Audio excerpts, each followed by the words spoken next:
So welcome to this second of three special ABNcasts we're recording with our friends at Trip.com. In the last one, we talked about how Trip.com and third parties work with airlines to add a service layer, particularly for premium travel, and how that's coming back quite strongly. Yeah. In this episode, we want to look at how the collaboration extends into actually helping airlines to grow their network again, particularly post-COVID, and to focus on particular destinations away from these sort of saturated markets where there's a lot of competition. So really, it's all about how airlines can operate more effectively and efficiently, but also grow. And I think post-COVID, bring those networks back together. So joining me is James Spalding. He is Regional Director for Flights at Trip.com. Thanks, James, for inviting us into your offices. Thank you for coming. Lovely to have you. So just tell us about what you're seeing in terms of what airlines are looking for you to do when they are deciding where to put these very valuable, very difficult to run, very expensive to run assets, which can go anywhere in the world. This is the nature of flying. But they want to, particularly after COVID, they want to make sure they're operating at a much better profitability and efficiency and effectiveness. So what role does Trip.com play with airlines in this area? Yeah, I think it's a really important question. And as you kind of start out by saying, airlines are really looking at the profitability and the operation that they actually manage themselves from that side. That post-COVID recovery period, when that finished and it kind of hit that plateau, this is when the airlines started saying, well, what does our schedule look like? Where are we flying to? Yeah. And what can we do with that? Ultimately, for us as an agency, for our airline partners, we will sell the O&Ds based on what the passengers request. Quite often, an airline will have that visibility, or they'll have their own network visibility, but they won't necessarily go beyond that. Yeah. So for ourselves, when we're a global OTA, we can have insights into different markets, different demands that sometimes the airline has a bit of a blind side to. They don't always have all that information. Yeah. So it's the conversations start with how are we working with their current operation, and then it kind of evolves into how can we help complement that or help them kind of guide them into new decisions in new areas. Yeah, we see with Aviation Business News with our specialisms in the MRO world and looking at what's going on really behind the scenes in areas that the customer doesn't really understand or need to understand. They're behind the scenes in the aviation industry. There's a lot of pressure on supply chain, on getting hold of new aircraft. So there's a real focus on the fact that this is that they are battling to meet demand with a constricted supply behind the scenes. People don't necessarily see this, but this is the truth of the industry. And because of post-COVID, having taken on lots of debt, they have to operate a lot more profitably than maybe they were doing in the past. So they've been looking at routes that weren't that profitable. A lot of those have gone and maybe won't ever come back. But they are looking for alternatives so that they can make money. Do you get that impression? This is what the industry is looking to do, and they're looking for people like the Trip.com to help them with that. What sense do you get when you talk to your carriers about where they are at the minute? Most of our conversations always start with how is performance and what are you looking at? What are your focuses? And for us, that can be as simple as our load factors or our operations where they want to be, but they also want to get some of that kind of that market demand information, which they don't have that information to, as I alluded to earlier, at their fingertips. And then, like I said, that next question will always kind of fall into where can we take it next. So when our airline partners are coming to us, if they're saying we want to continue the schedule that we've got at the moment, and we just need to kind of have some action points which are going to increase our load factors, they'll come to us and say, how can we do that? So we'll give them some solutions in that sense. If their question is, where is demand, and is there something that we're not looking at, then we can help them with that. And I think most airlines now in a situation where they'll be asking multiple people these questions. They'll look at multiple data points for this. And that's important because you can't have one source of truth. You need to be able to make sure that you're getting that kind of overall feel. And from our side, while the data can tell you one story, there's always the what we call soft data that comes into it as well. What are the kind of the market nuances? And that's what we bring to it as a business. We can come into it and put context into the data that they're looking at. Yeah. Is there enough data out there to make hard and fast decisions on this, or is it always going to be a little bit of instinct as well? There'll be a bit bit of both. The big thing I would say on that is it's making sure you understand the data you're having access to, and is it giving you the correct information. Quite often you can look at data and it can be an indicator, but does it capture everything you want it to or you intend it to? And that is one of the things that we look at within Trip.com. So what are the data sources? How reliable is it? Is there kind of bleed of it somewhere else? So making sure that you understand the data tools that you're using is important. And again, we can help build some of those pictures, those suites of information to our airline partners. And I suppose the data we're talking about when we're talking about Trip is more the demand data, isn't it? It's that customer data, what's going on in the market. Demand, exactly. Now, you have some, you don't have all of it, but you have enough globally to make some really good projections as to where demand is going to come from. Absolutely. And again, it can be seasonality led as well. Yeah. So from that side, when our airline partners are saying, we want to operate here, but we know it's a seasonal destination, kind of understanding what the opportunity is and what those kind of cut-off points are and things like that. There's a lot of forecasting that goes into that, which can be a little bit of kind of finger to the wind. But ultimately, the more information, the more insights you've got, the more of an educated guess you can have at that. Yeah. So what are airlines, are they fairly risk averse since COVID about taking punts on certain new destinations? How much information do they need? How much confidence they need before they make a decision about opening a new route, for instance? Yeah, it's a really interesting question, and I think from our side, what we see with the airlines is they're not afraid to change a decision. So yes, there's a kind of investment and there's a commitment and there's a lot of resource and work that goes into making some of these decisions. Yeah. But ultimately, what we've seen, especially in the last kind of 12 months or so, is airlines will make decisions which are correct for their organisation. So if it means kind of updating or changing a schedule slightly, then they're not afraid to do that. So as you say, they won't just continue to operate something hoping for the best. If we've seen what kind of happens, ultimately if demand changes, if there's a world event and something happens, then they need to be able to pivot, and then they need to look at new opportunities, and that's really where it kind of stems from. Yeah. So the airlines would you say they're more agile today than they were in the past? So they are able to pivot if they can at short notice? Yes, definitely. And again, we've seen that kind of in across the board in how airlines are operating. COVID had a big impact on a lot of airlines, and ultimately their operations now are much more nimble. They will react. As an industry, we've always been able to kind of react to whatever the world throws at us, and have a way forward. But ultimately, what we've seen now is airlines have got a much more data-led approach to how they're making some of these decisions. Yeah. And when you've got that data behind you, then it means that you can make those decisions more comfortably rather than it just being left down to intuition and feel. Yeah. And what role is sort of modern tech playing in all this? Because I guess in the past the technology wasn't sophisticated as it is today, but so clearly gaining insights is easier because you've got the data to hand and you can analyse it much more quickly and more effectively. So how is that playing a role in making this a more effective and quicker process? To that point, quicker is really important. You can have much more real-time information and inputs. Ultimately, as the world has advanced on a technology front, we have more data points, and that can be a blessing and a curse because ultimately, as you say, are you looking at the right data in the right ways? Because when there's so much of it out there, how are you kind of sorting the wheat from the chaff? Yeah. Ultimately, having more technology means that as a company, we're able to take certain kind of measurements at different times, different points, different lenses, different viewpoints, and then pull that together for it. So it's a better world for us and for our airline partners because you have that information there. Yeah. It's just about understanding when to look at it and how to look at it. Yeah, and everyone's using AI and artificial intelligence to cope with this plethora of data they've got to make sense of it. Is that something that is being applied to this area as well, so that less is being put down to sort of just a sense of what might work and what may not work, you know? Yeah, absolutely. So again, our internal algorithms, AI, will always kind of look at these areas, the demand signals, and that happens in our day-to-day operation and how we're working with our partners and our travellers. But ultimately, when it comes to that planning and that looking at schedules and networks and what airlines are doing, those kind of AI models that we have, that really kind of looks at some of those data points that we can pull into it to say, well, this is where we see opportunities, this is what we feel is going to be a good use. of resources, both on the airline side and on our side. So Trip as a group operates globally, but you've got a very close relationship with your carrier partners in China, because that's where Trip.com, the group, is based.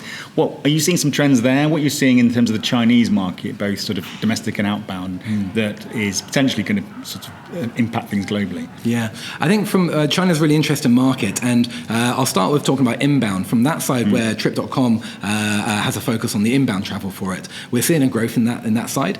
China's become a lot more accessible in terms of a tourist visiting in it, in terms of visas, in terms of currency and transacting when you're out there, and even translation tools and things like that. It's much more accessible.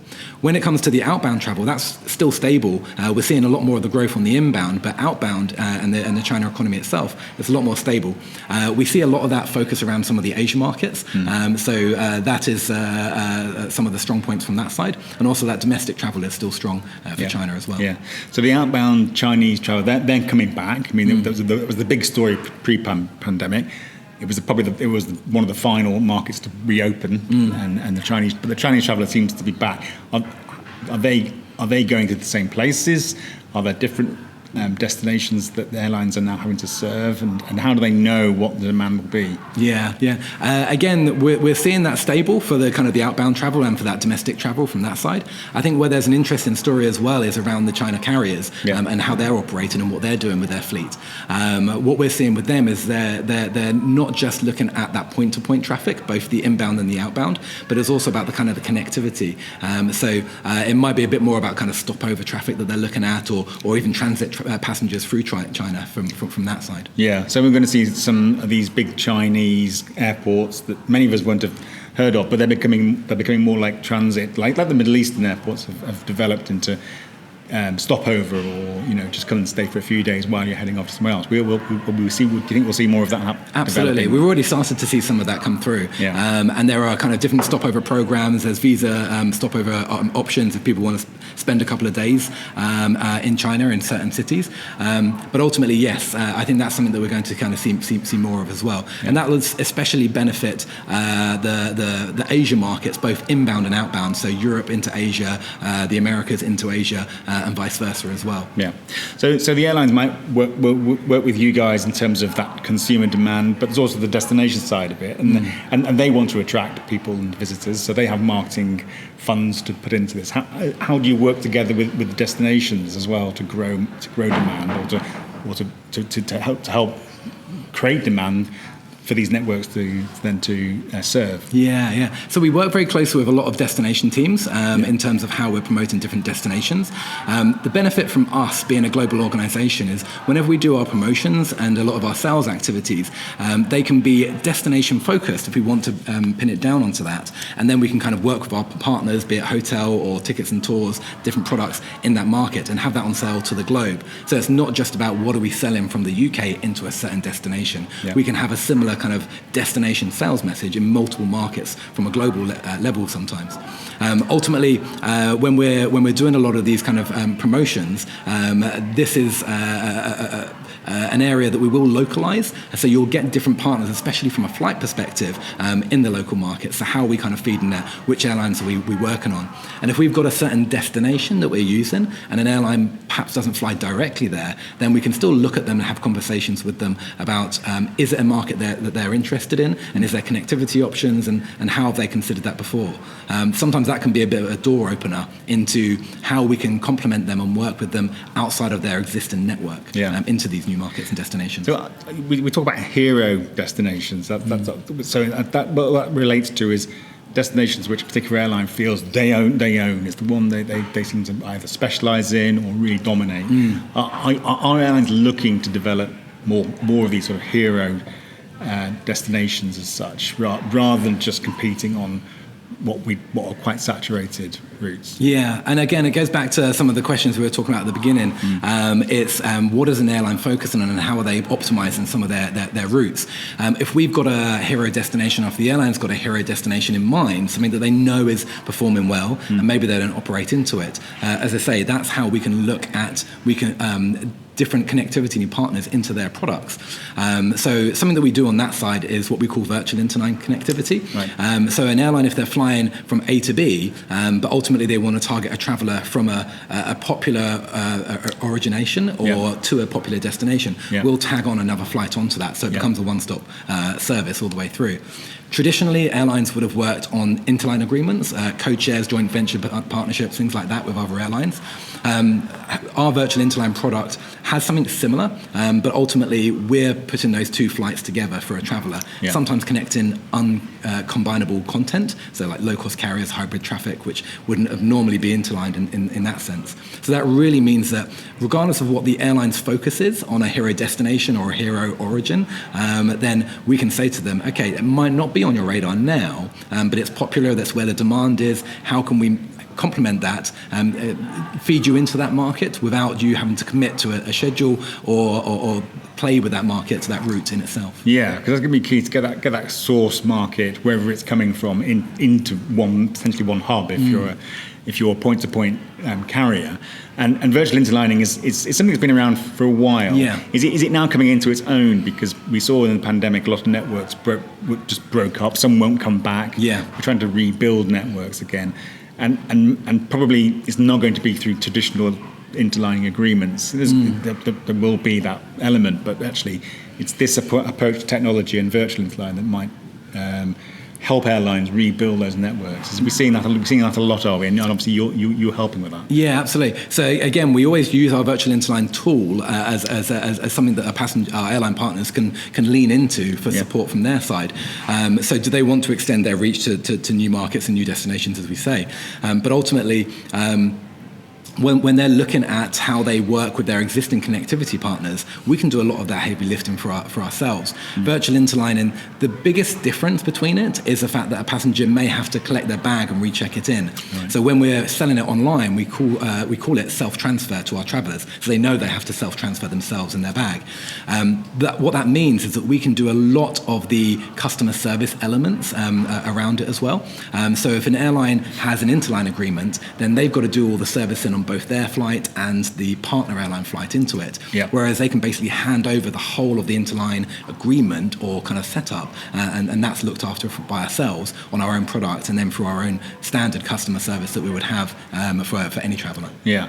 So for the customer who's on a virtual interline ticket, they see it as being a sort of single booking, single process. There may be some elements, like you said, with baggage that it's difficult to align, but ultimately it feels to them like it's a single trip, single ticket. And we're working on projects to kind of work on that baggage kind of challenge. Yeah. Ultimately, for us, a passenger will book a virtual interline because either the pricing means it's content that they've not seen before, or the scheduling means it works better for them. So when a passenger can't go non-stop to a destination and they have to take one stop, there'll be certain offers in the market that they can look at. And then ultimately for ourselves, we can then turn around to the traveller and say, have you thought about this? Here is a new itinerary. Some people have been there before, I don't know about yourself, but we'll look at, can I take this domestic carrier flight to go out of this airport because of the way my travel habits are going. So we'll do that search for the traveller ultimately, if they just put in their A to B. And the complication around that is, there's a lot. Every carrier's got their different rules and regulations, baggage sizes, and so on. So it's not easy to do this, and it does require some technology to help. But is this the thing that only a third party like Trip can do? I mean, there are some specialist interline companies out there as well doing this kind of thing. But for the airlines themselves, it's difficult. It's almost impossible for them to do it. There may be an alliance, so they may be able to work with other carriers. But really, for this sort of thing, working with low cost, it's the only route available to them. For low cost and those airlines that aren't IATA, then there will be an element that they can't do themselves, or they'll find it very hard to do themselves. They'll need to get a third party in. So not only do we provide that technology which enables it, but we also offer that kind of front end customer support and portal for the traveller to get into it as well. Yeah. And it doesn't just go onto the kind of the flight to flight. We're also looking at other kind of modes of connectivity. So train is a big thing within Trip.com as well. So it's how we bring in other products So when an airline goes, well, can I connect onto this? Can I connect onto this?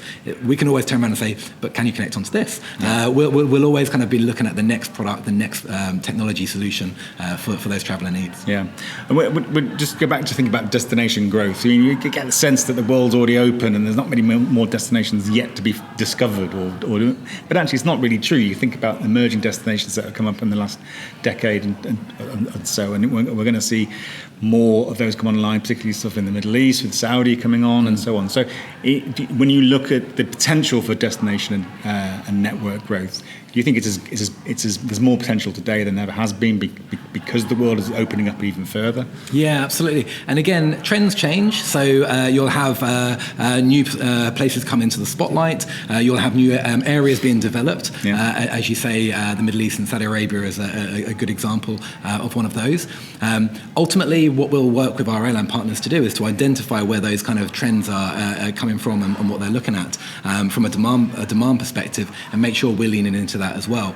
And that's where Trip.com, as a global retailer, as a global platform, we have a lot of our growth in some of those regions as well. So it's not just about how we helping an airline connect a passenger from A to B, and is it via B to get to C or something like that. It's also how we're working in those markets. Airlines are great in their home markets, as you say, with their own brand recognition and loyalty. But ultimately, when you kind of get down route on their own network, they might be less impactful on their brand. And when they're in an offline market, then they might be really kind of off the radar. So as a global brand, we're really able to use the Trip.com platform and as a position for them to partner with. Going back to when we talked a little bit about marketing and promotions, that's really when we can kind of help with their brand exposure and really kind of them taking some of those first steps into some of these new markets, which they don't want to jump into with 2 feet or invest in straight away. In the last edition, we talked about premium travel and we talked about the mix of corporate and leisure.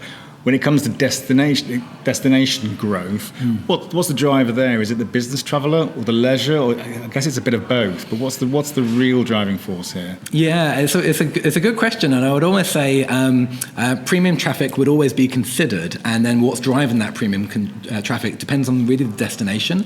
You might have a destination which really lends itself as a leisure destination versus a city which would be much more kind of corporate focused in that sense. So it's hard to kind of say what the kind of silver bullet is and what the kind of magic formula is for a single destination, because it depends on some of the mixes that kind of come into it. But again, this is where data really comes into it. You need to understand that traffic, that demand, and also what the current landscape looks like, not just now, but also kind of the forecasts kind of going forward for it. And as someone who's in aviation, we talked about how the actual hardware itself dictates what airlines are doing, and we're going to see changes there. We're hopefully going to see more of it become available as the supply chain repairs. But we're seeing trends change in terms of like the carriers, the airlines, the metal that people are using. So the A380s are maybe we're going to more sort of smaller aircraft, but more point to point. How is that determining route decisions that airlines are making? Because the actual hardware itself is changing, isn't it? It is, absolutely. And I think one of the points that I'll kind of comment on here for this one is when we're looking at hybrid airlines who perhaps have a shorter range with their aircraft. One of the areas that they look at is what is going to be the turnaround, what is the operational usage going to be for their flights. And that's kind of one of the biggest kind of factors into it. It's the kind of the operational costs that they have. It's not just what is the demand in these destinations, and the kind of the profitability and the opportunity of servicing a route and a destination or a market in itself. It is what is the range of the aircraft and how are they kind of best using that. And again, that is where the connectivity can really kind of come into itself as well. So if we're working with an airline which has aircraft which hasn't got a huge range, long distance range, that's where some of that virtual interline product comes into it as well, because we can really extend their reach into other markets which they don't have that opportunity to about. In the final of these three, we're going to talk about when things go wrong. We've talked. This is when things are going well and the conditions are benign. But we'll talk about when disruption happens. But just to wrap up on this particular point is in terms of the what's going on in the industry. We talked about the supply chain and the issues the industry is facing in its supply for the demand that's out there. Let's say we get back to a better place where that's not so much an issue, and and the aircraft are coming on board as planned, do you think we'll ever go? Do you think we're now beyond the? We've left behind a world where airlines are prepared to run routes unprofitably because that they're expected to run those particular routes. Has that changed now? Are airlines really much more focused on profitability? I think sustainability must come into it as well in terms of where they decide how they deploy their aircraft. But is that focus on profitability now here? Do you think here to stay? And so airlines will continually need that information and that insight in order to maintain profitability. Yeah, I think everyone's looking at their P&Ls, regardless of what business, what area you're in. So yes, now more than ever, it's making sure that you're making the right decisions. And I think in this day and age, I think what's changed now is we have more information, so less excuses, less reasons to kind of make wrong decisions or bad decisions. Mm-hmm. One of the things I always kind of say to my team here is it's okay to make a wrong decision as long as you've kind of understood why you've gone down that route. You don't always know what's going to happen in 6 months' time or what the future kind of holds. Ultimately, make a decision and then you can kind of lean into it and learn from it if it's the wrong decision. It's that Google mentality of fail fast, and then you can optimize what's there. So I think we're in a world now where we can make better decisions, we can make faster decisions, and taking those actions to make sure you're on the best foot going forward. And if it is the wrong foot going in the wrong direction, pivot, and then you can change direction. And it goes back to being agile. If you've worked out, you've made the wrong call, be able to back out of it. And do airlines are doing more of that. They're able to do more of that now versus what they were historically in a position for. Yeah, James, that was really interesting. Thanks for talking to us about that. We'll, as I said, the next edition we'll talk about when disruption occurs and how Trip.com helps airlines to deal with that. But for now, thanks for joining us again. Thank you for coming in. ABNCast. Thank you. Cheers. Thank you.